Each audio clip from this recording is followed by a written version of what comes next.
AR Rahman ప్రముఖ సంగీత దర్శకుడు AR Rahman నిన్న ఒక ప్రోగ్రామ్ ఒక ఇంటర్వ్యూలో మాట్లాడుతూ ఇండియాలో జరిగిన పవర్ షిఫ్టింగ్ వల్లే అవకాశాలు కోల్పోయాయని చెప్తున్నాడు. నిజంగా మరి వీళ్ళకి మనకు ఒక సామెత ఉంటుంది, ఎవరికో ఏదో చేతకాక మంగళవారం అన్నాడంట. అట్లా ఉంది. మనకి ఏఆర్ రెహమాన్ అంటే గతంలో రోజా, బాంబే, ప్రేమికుడు, ప్రేమదేశం ఇట్లాంటి సినిమాలన్నీ మనకు గుర్తున్నాయి. ఈ రోజుకి కూడా మనం ఆ పాటలు పాడుకుంటా ఉన్నాం.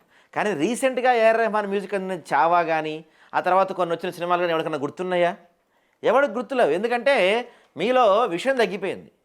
గతంలో మీరు మంచి మ్యూజిక్ ఇచ్చారు, మిమ్మల్ని మేము గుర్తుపెట్టుకున్నాం, గుండెలకు హత్తుకున్నాం.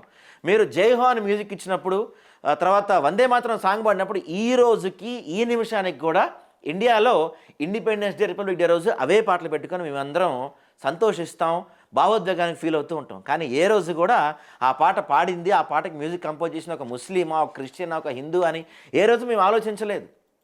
కానీ ఈరోజు మీరు మాట్లాడుతూ చావా సినిమా ఒక వివాదానికి దారితీస్తుంది, దేశ విభజనకి దారితీస్తుంది, ముస్లిం కాబట్టి నాకు అవకాశాలు రావట్లేదు. మరి షారుఖ్ ఖాన్కి, సల్మాన్ ఖాన్కి వీళ్ళందరూ ఎందుకు అవకాశాలు వస్తున్నాయి?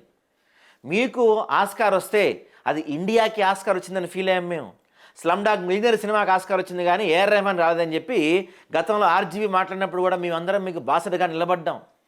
ఏ రోజు మీరు ముస్లిం అని మేము అనుకోలేదు. ఏ రోజు మీరు స్వరపరిచే పాటలకి ఈ రోజుకి బాంబే, రోజా ఇలాంటి పాటలు ఈ రోజుకి అందరి ఫోన్లో ప్లేలిస్ట్ అదే ఉంటుంది.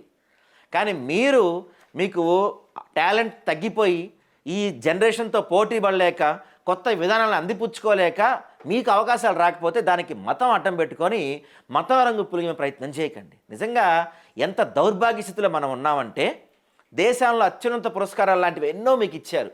కానీ ఈరోజు మీరు దేశం గురించి, మతం గురించి ఏఆర్ రెహమాన్ మాట్లాడుతున్నారని నిజంగా మీకు ఎలా ఉందో కానీ, ఇంతకాలం మీ పాటలు వింటూ ఎంతో ఆనందపడినా మీ అభిమానులుగా చెప్పుకునే మేము మాత్రం చాలా సిగ్గుపడుతున్నాం.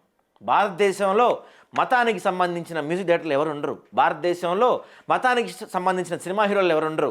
ఆ సినిమా హీరో బాగున్నాడా, సినిమా బాగుందా అని చూస్తాం, వాళ్ళు ఇచ్చిన మ్యూజిక్ బాగుందా అని చూస్తాం. కానీ మతం బట్టి మీకు అవకాశాలు రాలేదు, మతం బట్టి ఇప్పుడు మీకు అవకాశాలు రావట్లేదు అన్నది అబద్ధం.